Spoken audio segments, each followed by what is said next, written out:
భగవద్గీతలో భగవానుడు జ్ఞానులైన పండితుల గురించి ఇలా తెలియచేశారు. ఎందుకంటే వారి దృష్టి ఎలా ఉంటుంది అనే దానికి ఒక ఉదాహరణ తెలియచేస్తూ, వారు విద్యా వినయము కలిగిన ఒక బ్రాహ్మణుని యందు, అలానే ఒక చండాలుని యందు, అలానే ఒక గోవు, అలానే ఏనుగు, కుక్క, వీటన్నిటి యందు కూడా ఒకే భావనతో ఉంటారు వారు అని తెలియజేశారు. ఎందుకంటే ఇందులో కొన్ని మనం ఉత్తమ జాతికి చెందినవి, కొన్ని మధ్యస్థం, కొన్ని అధమ తరగతికి చెందినవి కూడా విభజించి చెప్పారు.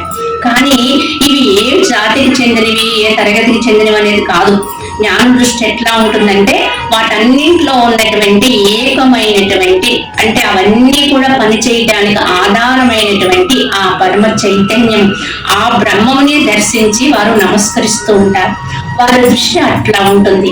కావున ఇటువంటి దృష్టి కలిగిన వారే యథార్థమైన జ్ఞానులు, పండితులు అని భగవాన్ యొక్క బోధ. హరి ఓం తస్సత్.